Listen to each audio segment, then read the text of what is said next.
Bom, pessoal, a cada vídeo que eu faço, eu sempre penso que vai ser o último, mas como eu venho tentando sempre fazer melhorias no carro, as situações novas, inusitadas e criativas que vão surgindo, faz com que eu não resista em compartilhar com vocês. E dessa vez eu vou mostrar a reforma que eu fiz nos meus carburadores. Não seria nem uma restauração, porque restauração você faz quando você quer colocar igualzinho ao original.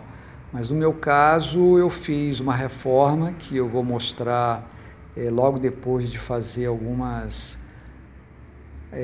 observações sobre os cabos. E que eu achei bastante interessante as coisas que ocorreram nessas minhas reformas que eu fiz.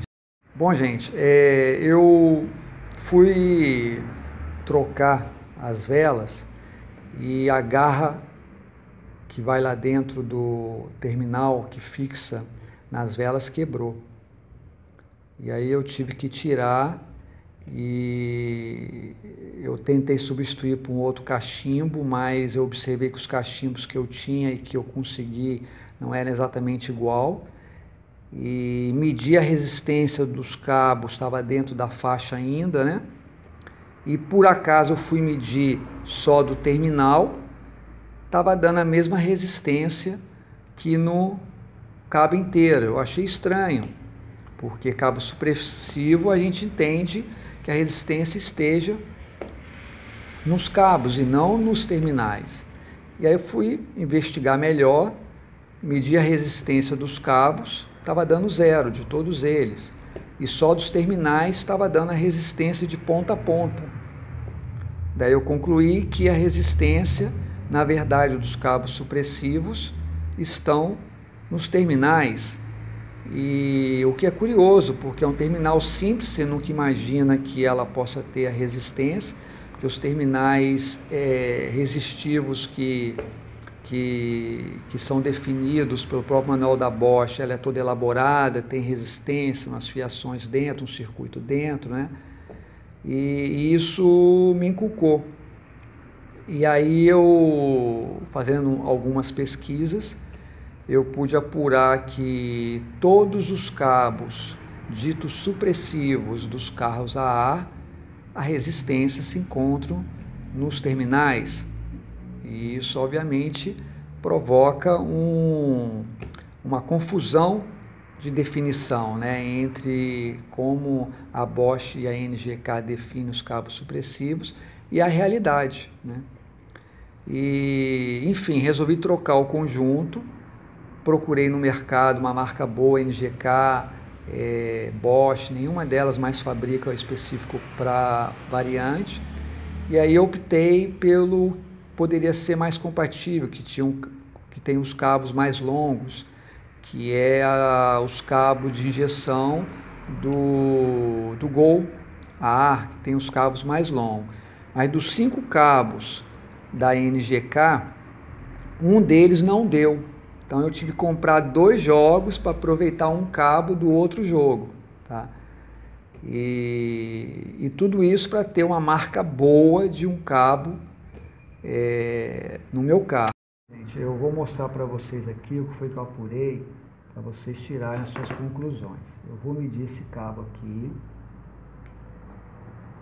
de ponta a ponta, tá? E a medida da resistência indicada ali está dando uns 5,65, ok? Vou medir desse cabo menor,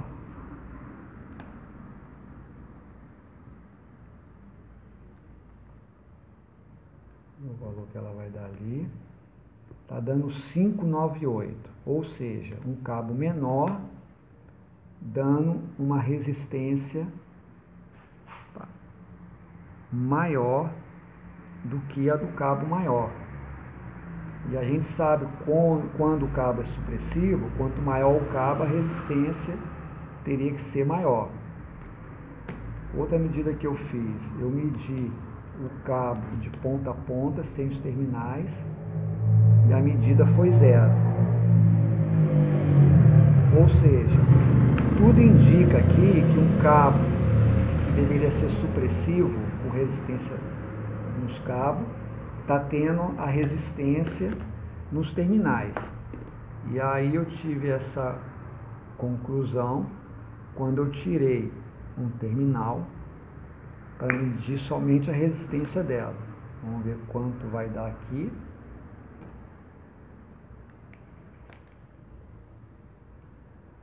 Ver se eu consigo atingir. Aqui. Eu medi a resistência do terminal, que está dando a mesma resistência medida de ponta a ponta do cabo. Ou seja, o terminal é que concentra toda a resistência do cabo. Então, um cabo supressivo aqui está sendo, na verdade, cabos com terminais supressivos. Peguei os cabos da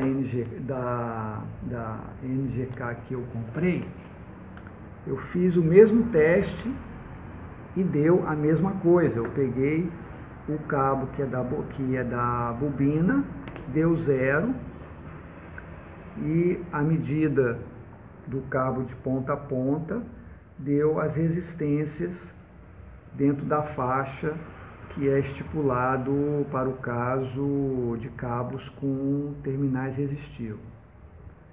E aí fica essa observação que eu pude constatar, para na hora que vocês estiverem comprando, vocês saberem de antemão de que o que vocês estão levando, na verdade, acredito eu, por essas experiências e por pesquisas que eu fiz e consulta, de que os cabos, na verdade, são com terminais supressivos, ok? Bom, em relação aos cabos de vela, na prática, nenhuma grande fabricante, como eu tinha falado, fabrica mais para variante, mas em teoria a Bosch anuncia cabo de vela para ela, como vocês podem ver aqui no manual, ó, variante 2, motor BV, anos 78 ou 81, tá? E um código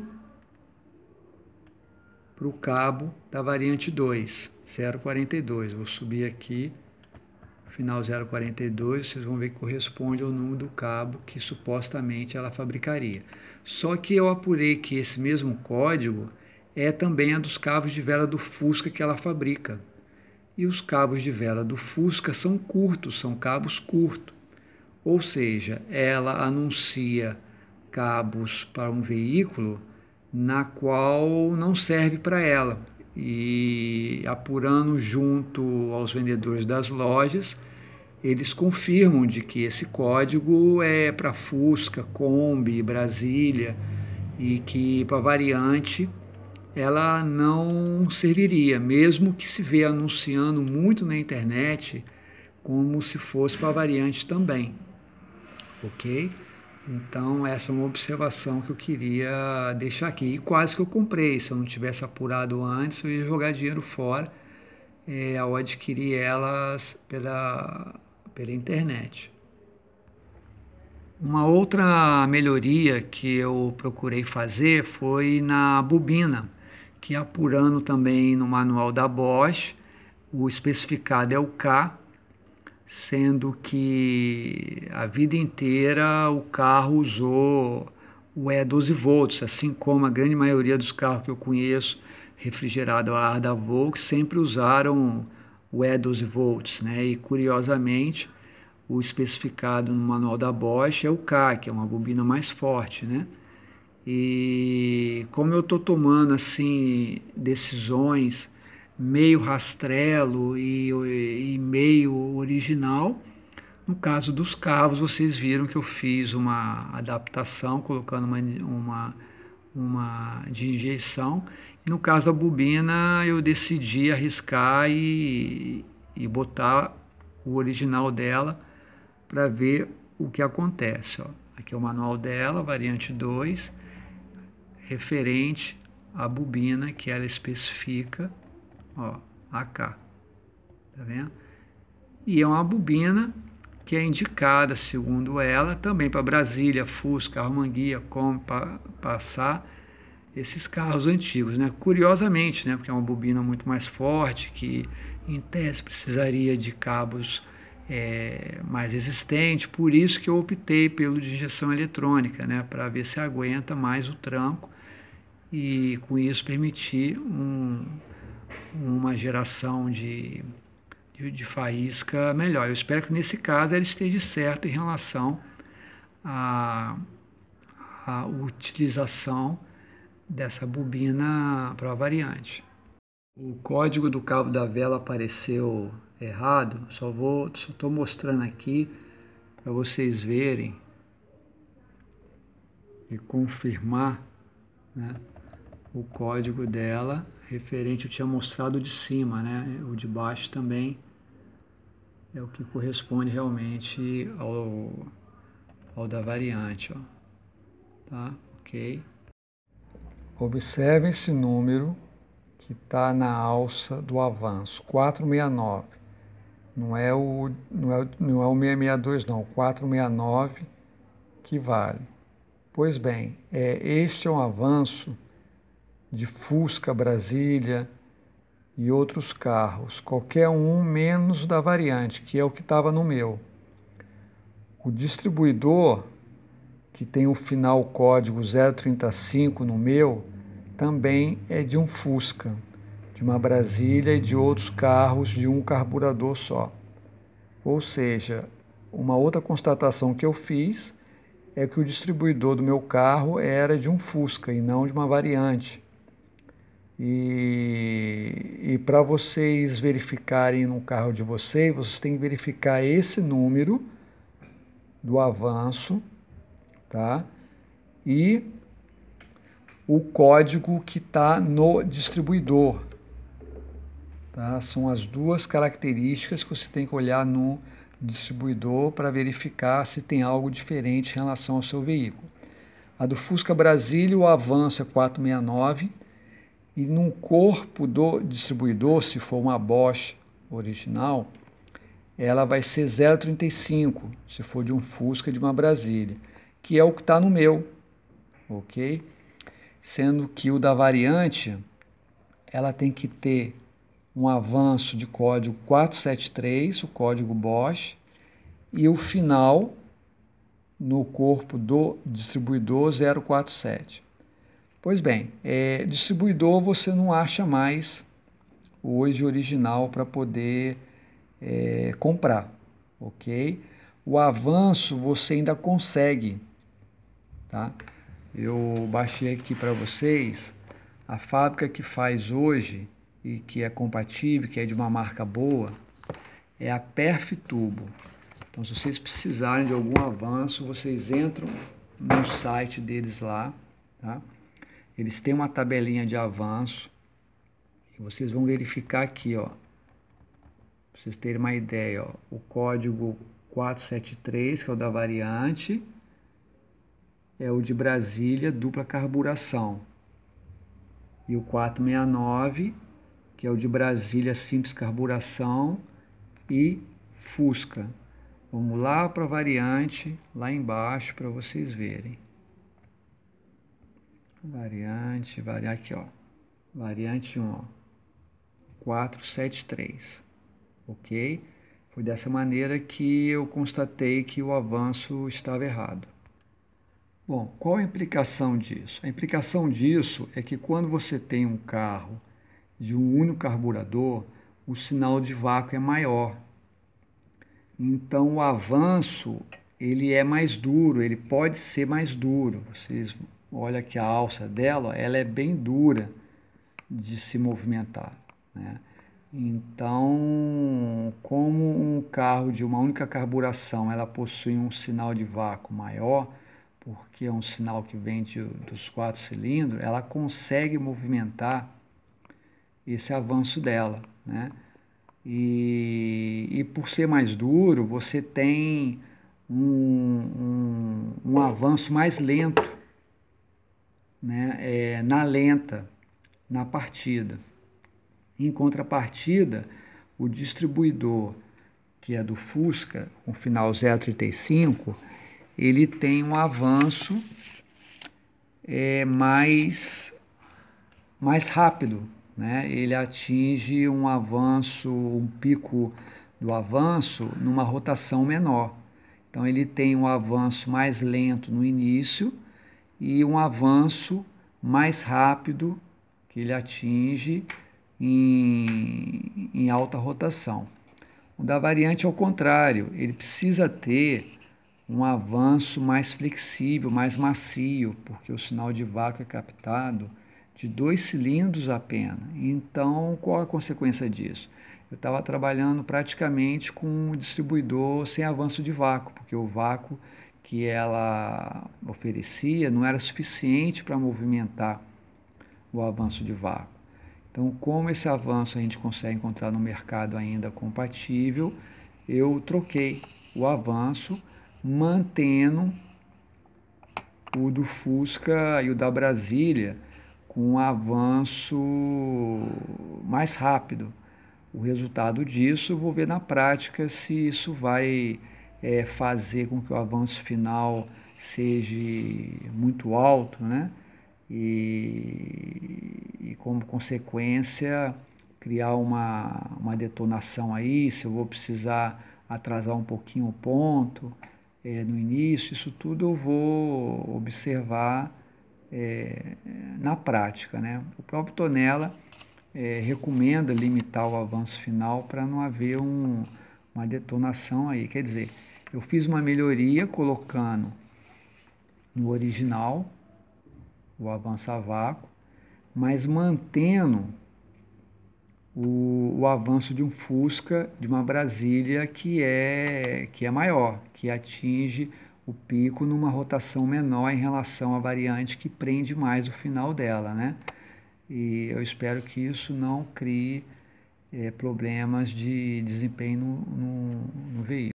Esclarecendo que o avanço final a que eu me refiro é o avanço centrífugo, ok? Pessoal, eu vou falar agora sobre os carburadores, que é uma parte importante e que eu tenho um certo fascínio sobre elas, não somente pela engenharia dela, mas pela sua funcionalidade. Mas todos que têm carros carburados sabem da dificuldade que é encontrar profissionais habilitados e dispostos a estar mexendo com ela. O que faz com que a gente tenha apenas duas opções, ou mandar para fora, para quem é do interior, para os poucos profissionais que ainda restam no mercado, bons profissionais, ou então se virar nos 30, né? Que é o que eu vinha fazendo até então. Mas aí chegou um ponto que eu precisei fazer serviços de tornearia e de usinaria, e apenas esses profissionais fora da minha região, e para a grande maioria das pessoas, é que ainda estão habilitados e que ainda fazem esse tipo de serviço especializados na área automotiva, né? Como por exemplo o AJ Carburadores, o Silvio Carburadores, e que muitas vezes o investimento necessário acaba ficando fora uma grande parte das pessoas.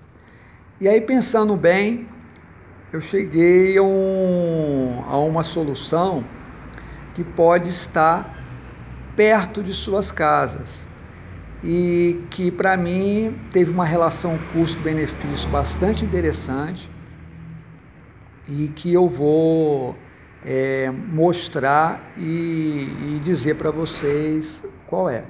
A minha linha de raciocínio foi o seguinte: se o serviço que precisa ser feito é de usinagem e de tornearia, como por exemplo o embuchamento, melhorias que você queira fazer no carburador, como alargamento da base, né, alguma retífica que você precise fazer, o trabalho que é feito, como eu já falei, de usinagem e de tornearia, que hoje é feito por profissionais especializados na área automotiva.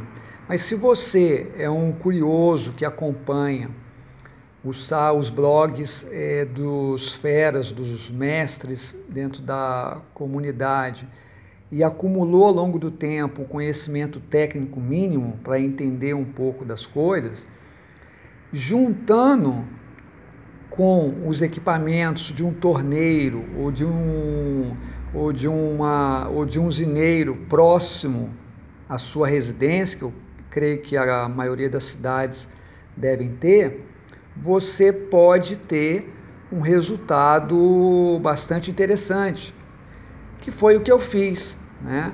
Como eu tinha um certo conhecimento, pelo menos o mínimo necessário para saber do que eu queria, eu passando essas informações do que eu queria para o torneiro, e ele com a experiência dele e os equipamentos dele, poderia atingir os objetivos de que eu precisava. Procurei um torneiro próximo à minha residência. Eu, pelo menos, tive a sorte de ser um torneiro que no início das funções dele, ele só mexia com esse tipo de coisa, né? E é como eu falei, se ele não tem experiência na área automotiva, você passando para ele o que você quer, você pode chegar ao mesmo resultado que eu tive com um que já tinha experiência nesse ramo. Bem, quando eu fiz o motor, a única coisa que eu fiz nos carburadores foi colocar ela dentro da giclagem de fábrica, mudando apenas o injetor, que de 40 eu passei para 45. E aí eu utilizei uma tabelinha dessa que eu baixei da internet, que qualquer um pode também fazer, para poder saber a giclagem correta dos seus respectivos veículos, e deixei por fazer a base do carburador esquerdo, que ainda era original de fábrica, 30 anos sem mexer nela, que estava com folga, e como o parafuso dela é um parafuso que é arrebitado, né? Você não consegue tirar facilmente, ninguém conseguiu tirar aqui, e combinando com o torneiro, foi o momento oportuno de estar fazendo a base do meu carburador, o que ele fez de uma forma perfeita, viu? Entrou justinha, tendo a folguinha axial que precisa ter, enfim, ficou perfeito, como nova realmente. Me surpreendeu e eu fiquei muito feliz com o resultado da base que ele fez. Essa agulha também, para você ter uma ideia, ela estava meio que quebradinha. Ele usinou para mim, tá? Também essa agulha. O outro serviço que ele fez para mim, que eu pedi, é o seguinte, que é tirar esse tampão, tá? Que tem ali, onde tem uma esferinha embaixo, para ver se ela estava solta, se estava funcionando legal. E esse tampão, vou te falar uma coisa, eu tô para ver alguém que consegue tirar ela na boa. É muito difícil, tá? E tanto é que mais de 30 anos ninguém tinha mexido nela, por ser um tampão muito ruim de se tirar. Mesmo as sugestões que se dão para isso não é fácil, tá? Mas aí, como eu estava numa tornearia que possui todas as manhas para isso, o que foi que eles fizeram para facilitar também as próximas manutenções, que às vezes você consegue tirar a primeira vez, tá? Coloca de novo, aí quando você vai tirar outra vez, aí vai dar maior trabalho de novo para fazer. Então eles rosquearam o tampão, não sei se dá para ver direito lá, ó, eles botaram uma rosca ali e fizeram um sacador para mim, tá? Para quando eu precisar mexer nela no momento que eu quiser, eu coloco o sacador ali, bato no sacador e tiro. Vou mostrar até para vocês, fazer um exemplo, os sacadores estão fazendo ainda para mim, e vou mostrar para vocês como é que dá para fazer isso. O que um torneiro perto de sua casa pode fazer também para você, se você pedir, né? Então achei uma solução assim, bastante criativa. Eu acho até que tinha que vir até de fábrica para facilitar a manutenção dela. Então foi um outro servicinho também que ele fez para mim. A plaina eu mesmo fiz em casa, né? Eu acho que todo mundo sabe como como fazer também, né? No embuchamento, o da esquerda estava precisando de embuchamento. O da direita, ela estava boa, tá? Mas uma parte dos especialistas dizem que se você muda um, é recomendado que você mude o outro também. Já uma outra parte já fala, não precisa. Se você deixar uma, se uma estiver boa, você não precisa mexer nela, só muda só a que está ruim. Nessa relação custo-benefício, eu preferi apostar na solução de só mexer na que estava ruim. E na que está boa, eu não mexi, ok? A outra coisa também que divide a opinião dos especialistas é em relação ao afogador, que como eu não estou usando, tá? Uma parte acredita que tirando ela não vai causar interferência e variação nenhuma, tá? Que vai ser indiferente. E existe uma outra parte que teoriza, né, em tese, de que você tirando, você vai conseguir um fluxo de ar menos turbulento, um arraste melhor do combustível, uma melhor queima e um melhor desempenho do veículo. E o que eu estou buscando é funcionalidade, ou seja, economia e um carro gostoso de se dirigir. Então eu preferi apostar nessa tese e tirei o afogador e a haste dela. Isso tudo, obviamente, com auxílio da tornearia. E não foi fácil não, viu? Teve parafuso ali que teve que jogar calor de fogo ali, mesmo assim acabou quebrando até o parafuso por conta disso. É muito difícil tirar você mesmo, tá? O ideal realmente é que seja uma pessoa que tenha o equipamento necessário para isso. Aí eu botei um tampão aqui para poder selar no da entrada de ar e ficou beleza. Uma outra melhoria que eu fiz foi o famoso veneno de Montevidéu. Olha lá. Tá vendo? Eu fiz nos 2 carburadores. A própria tornearia fez isso para mim, tá? Seguindo as recomendações de não alterar a altura do difusor. E esse é o pulo do gato que vocês têm que estar atento, tá? Não alterar a altura do difusor, fazer um chanfre interno. Pelo que ele me falou lá, a broca usada foi 9,5, tá? Então, uma recomendação que vocês podem fazer para o torneador que vocês forem, por acaso, fazer, tá? E ficou perfeito, tá? Ficou muito bom mesmo, tá? Então, essa foi uma outra solução rastrelo aí que eu fiz. Então, como vocês verem, tem coisas que eu mantive originais, que foi a giclagem, e outras coisas rastrelo que eu procurei estar melhorando e aperfeiçoando para ver o resultado final.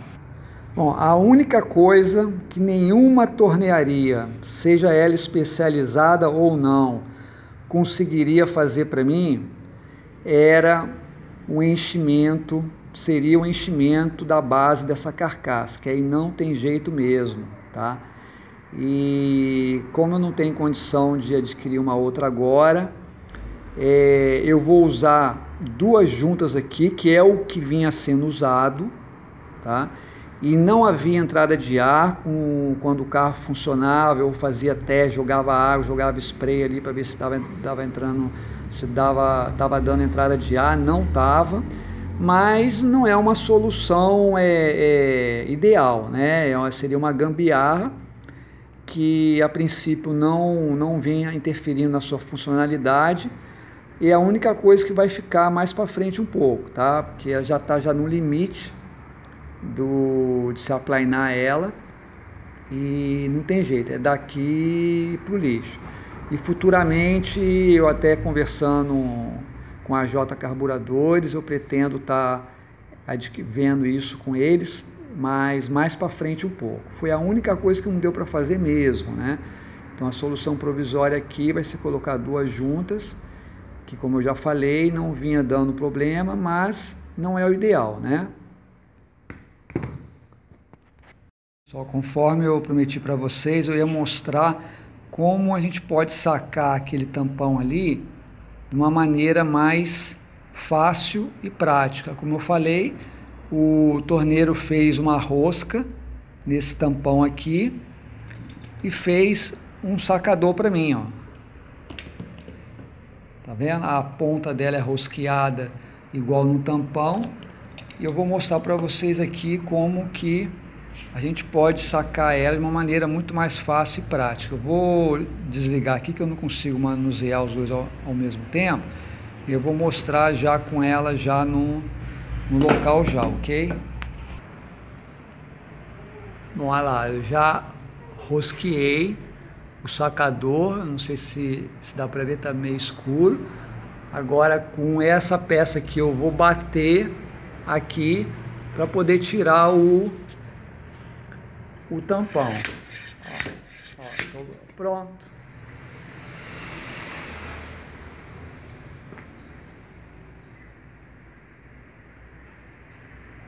Aqui tá, ó, a peça solta. Deixa eu ver se dá para ver aqui. Ó, a peça solta, né? Agora eu vou colocar de novo aqui, ó. O tampão tá aqui, ó. Tá? E aí você desrosqueia o tampão. Vou tirar aqui com uma mão só, eu não consigo. Pronto, coloquei o tampão no lugar. Com um parafuso qualquer, eu venho, bato nela com martelo ou com uma outra peça qualquer e pronto, ela está no lugar de novo. Falando mais uma coisa sobre o veneno de Montevidéu, é uma outra modificação que também divide opiniões, né? Uns achando que vai tornar o carro mais gastão e outros que dizem que não, que você tem uma melhor otimização do combustível e uma melhor queima, que foi a tese que eu preferi apostar para tá fazendo ela. E uma grande novidade que eu queria dizer para vocês, que é o seguinte: com o que foi feito o embuchamento desta base, que foi feito com material todo diferente do que normalmente nós conhecemos, que é a de metal e a de PU, que é o original de fábrica, e que o torneiro me garantiu que é igual ou até melhor que o próprio PU. Só na prática que eu vou poder realmente constatar isso, ou algum especialista dizer se realmente procede ou não essa colocação dele. O embuchamento aqui, gente, foi feito com Teflon. Teflon, que eles dizem que é muito bom, é excelente, tá? Porque ela não absorve líquidos, né? E tem uma durabilidade tão ou igual que o próprio PU. E o que é esse Teflon? O Teflon, a gente tinha acabado a memória, mas vamos lá. O Teflon, ele é vendido em tarugos, né? Como esse aqui é um pedaço dele, né? Então são tarugos compridos. E como que eles usinam? Eles utilizam uma broca para furar na parte interna, dentro do diâmetro onde vai entrar o eixo, e usinam a parte de fora desse tarugo, né, com a mesma ferramenta que é usado para usinar o interior de uma base quando você quer alargar ela. Então eles vão fazendo isso até criar uma camada fininha, tá? Uma folha fininha de Teflon que consiga encaixar lá dentro.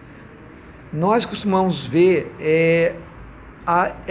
esta folha de PU já pronta, tá? Agora a usinagem dela é que nunca eu vi mostrando na internet, mas basicamente é desta maneira que eles fazem. E mais uma outra coisinha, eu acho que para finalizar, do serviço foi feito, foi as roscas estavam espanadas aqui, então era M5, eu tinha a opção de botar helicói, para poder manter a originalidade, mas eu fui no rastrelo mesmo e optei por fazer um M6 que praticamente não dá diferença nenhuma, ok? Bom, gente, com relação às mangueiras de combustível, eu não recomendo o uso das mangueiras de injeção, que no meu caso aconteceu que ela soltou vários pedacinhos de borracha e quase detonaram os meus carburadores. Se não fosse os microfiltros que eu coloco aqui na entrada, com certeza isso teria acontecido. Então eu não recomendo, acabei pegando trauma por causa disso. E esses pedaços saem principalmente na hora que você tenta encaixar elas, porque elas entram, você precisa fazer muita força. E provavelmente nesse processo você acaba arrancando muito pedacinhos. Então eu não recomendo, estou usando as mangueiras de silicone. E futuramente, quem sabe, eu experimente as mangueiras Ballflex que o Tonela recomenda, ok? Quero aproveitar e fazer uma correção e acrescentar algumas informações adicionais em relação àquelas marcações que temos na polia da variante. O primeiro chanfro ali, eu havia dito no vídeo de montagem que se referia a um atraso de ponto do carro, que no passado seria usado em virtude do tipo de gasolina da época. Na verdade, esse chanfro, ela representa o ponto morto superior do cilindro. E essas três marcações são os avanços que são utilizados na regulagem do ponto, onde a primeira marcação representa 7,5 graus de avanço, a do meio representa 10 graus e a terceira marcação representa 12,5. Na época, era recomendado que saísse de fábrica já com 10 graus de avanço. Hoje, em virtude da gasolina, em virtude do álcool na gasolina, é recomendado usar até 12,5 graus, ok? E essas informações todas eu pude obter melhor no manual da Volkswagen. Na internet mesmo vocês conseguem baixar, ok? Então espero com isso possa ter esclarecido qualquer mistério que possa haver em torno dessas marcações. Valeu! Bom, depois que vocês fizerem um embuchamento, seja de uma ou das duas bases, tem um procedimento que eu recomendo vocês fazerem para os carros, principalmente de dupla carburação, a fim de constatar de que realmente o embuchamento foi feito dentro das condições ideais para o funcionamento do veículo, que é o seguinte. Bom, aqui está meio escuro, mas vou tentar mostrar para vocês. A primeira coisa que vocês fazem é tirar uma das varetas, tá? Vocês tiram uma das varetas aqui e aciona um lado do carburador até o seu deslocamento máximo e verifica a abertura que a borboleta vai atingir. Qual é a abertura máxima que ela vai atingir? Que tem que ser isso aqui, ó, tá? Ela tem que chegar nessa posição aqui. Ok? Você faz o mesmo teste com o outro lado, com o outro carburador. Se você observar que os dois carburadores, a borboleta atingiu esse deslocamento máximo, isso já é um bom sinal quanto à qualidade do embuchamento feito. Para confirmar, vocês passam para o seguinte procedimento, para o procedimento seguinte. Aí você vai colocar de volta as varetas no local e vai deslocar o conjunto simultaneamente, verificando a abertura dessa vez das borboletas até que ponto que ela vai atingir. Se você conseguiu a abertura máxima no primeiro teste, muito provavelmente você vai ter esse esse mesmo resultado acionando os dois ao mesmo tempo. Na pior das hipóteses, você vai ter um pouquinho deslocado, né, em função da própria dinâmica ali de instalação. Às vezes você vai conseguir ela um pouquinho deslocada, uma em relação à outra, e isso ocorrendo, o próprio ajuste das varetas vai conseguir equalizar essa diferença. E com isso você vai poder constatar de que o embuchamento e o deslize da borboleta pelo acionamento ali está de acordo. Agora, se vocês observarem que no primeiro teste uma ou as duas bases não atingiu a sua abertura máxima, né? Ela parou mais ou menos aqui assim, 90% do total, seja que abertura for, isso já será um indício de que a haste possa ter entrado muito justa, possa estar muito justa, ok? E aí você passa para o segundo teste para você verificar a extensão, né, de quanto esse eixo possa estar muito apertado ali, ok? Então você vai fazer o seguinte, aí no segundo teste, né, você ao acionar os dois carburadores, muito provavelmente essa abertura, né, vai ser menor do que no primeiro teste, né? Provavelmente você vai ter uma ou as duas deslocado, né, com deslocamento maior, uma em relação à outra, ou as duas, né, menos deslocada que no primeiro teste, né? Então, o que vai acontecer? Na lenta, você vai conseguir equalizar, porque as duas borboletas vão estar fechadas. Na alta, né, quando você for equalizar na alta, você precisa de uma certa rotação, né? Você vai dar uma acelerada no carro para poder equalizar os dois carburadores. Como geralmente a alta é feita uma rotação onde o efeito dessa diferença possa não ser sentido.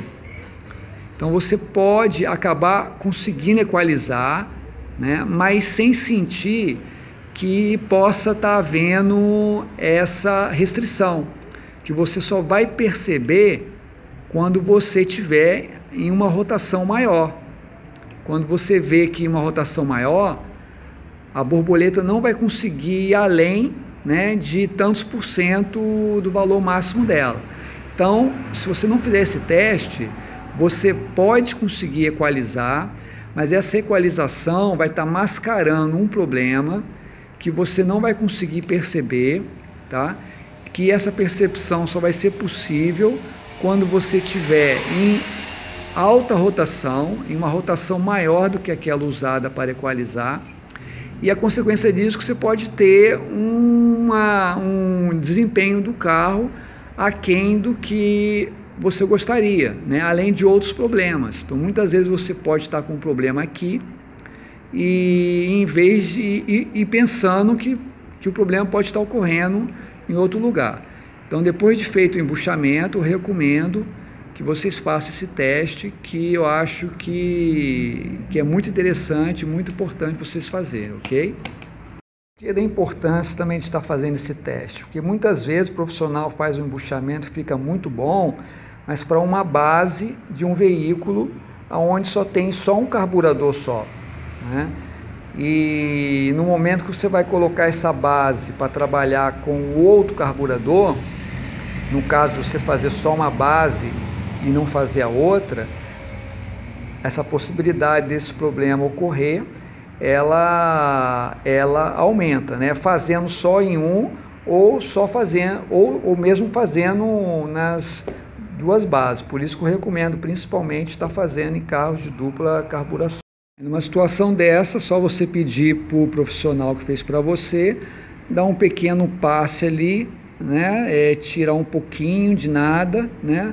E a fim de atingir o ponto ideal. Resumo da ópera, basicamente o que eu fiz foi o seguinte: na parte elétrica coloquei uma bobina K12 volts, especificação de fábrica, e coloquei cabos de vela de injeção do Gol a ar. No carburador eu dei uma otimização, fiz uma otimização fazendo veneno de Montevidéu nos dois e embuchamento da base, e tirei os afogadores. Então, com essas modificações simples, vocês vão poder observar agora o antes dessa modificação do som do motor e o depois, como é que ficou. Pelo menos aqui ao vivo e a cores, para mim é nítido a diferença do som, né? Que antes parecia mais um som de batida de válvula de um Fusca, e agora, depois dessas modificações, eu pude observar um som mais grave, né?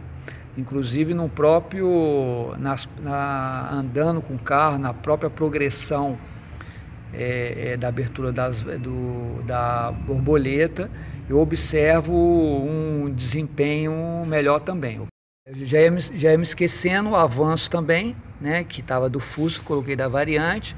Então vamos agora, não sei se vocês vão conseguir perceber isso através do vídeo, essa diferença de som. Então vamos ver agora o antes.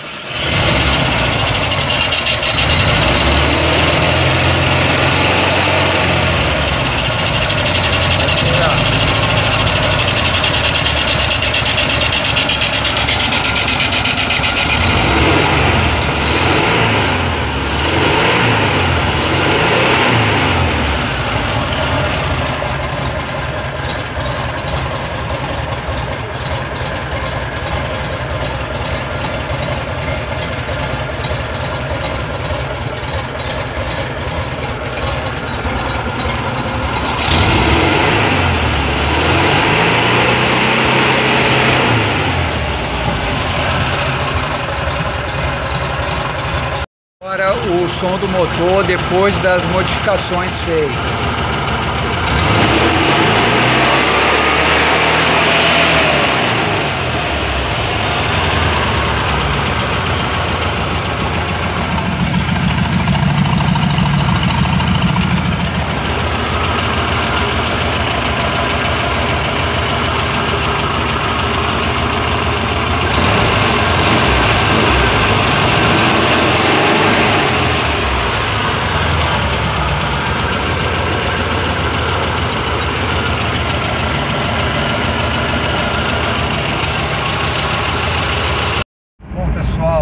Estamos chegando mais no final de um vídeo.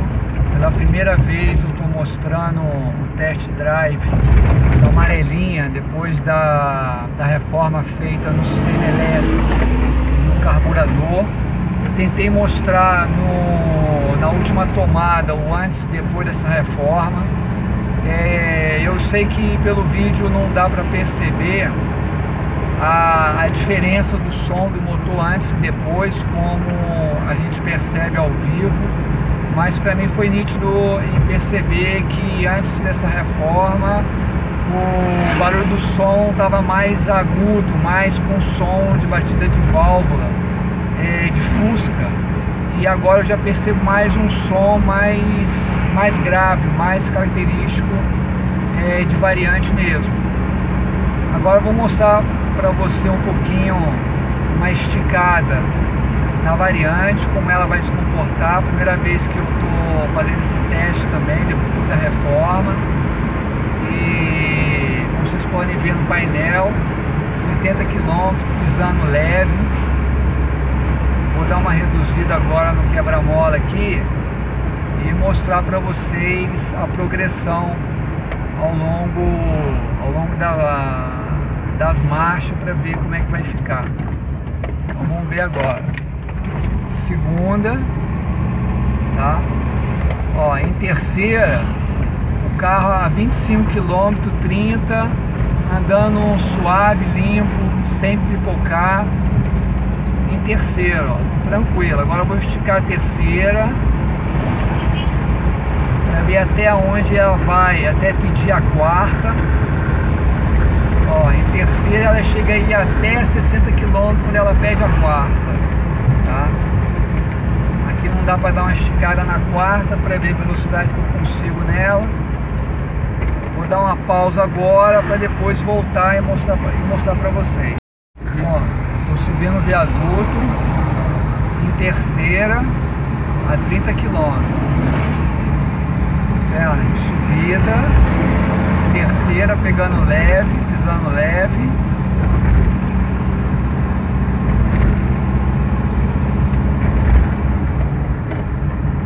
Passei a quarta, poderia ter mantido na terceira ainda.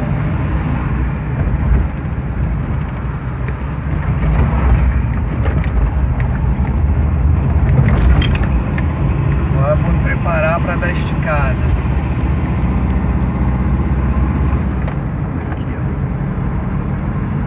Vamos lá, ver como é que ela vai se comportar.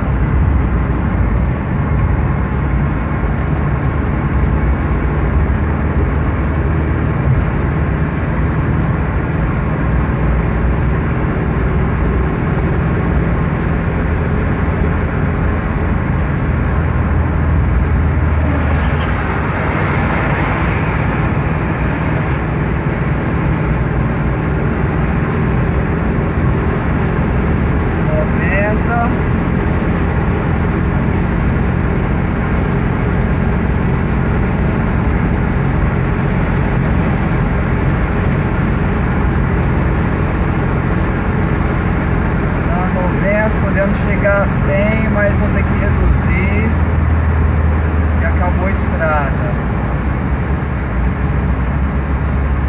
Muito bom, sentindo um carro bem mais leve do que estava antes.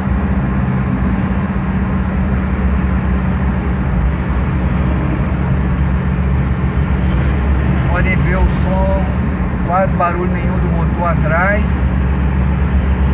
É isso aí, gente, encerrando mais um vídeo para vocês. Um abraço, passar esse barulho. Um abraço especial pro mestre Tonella, que foi o grande inspirador para eu estar fazendo essa série de vídeos e essas reformas e manutenções científicas que eu fiz. Ao Alan e o Eduardo, meu xará da J Carburadores, um abraço para vocês também. E tchau, valeu!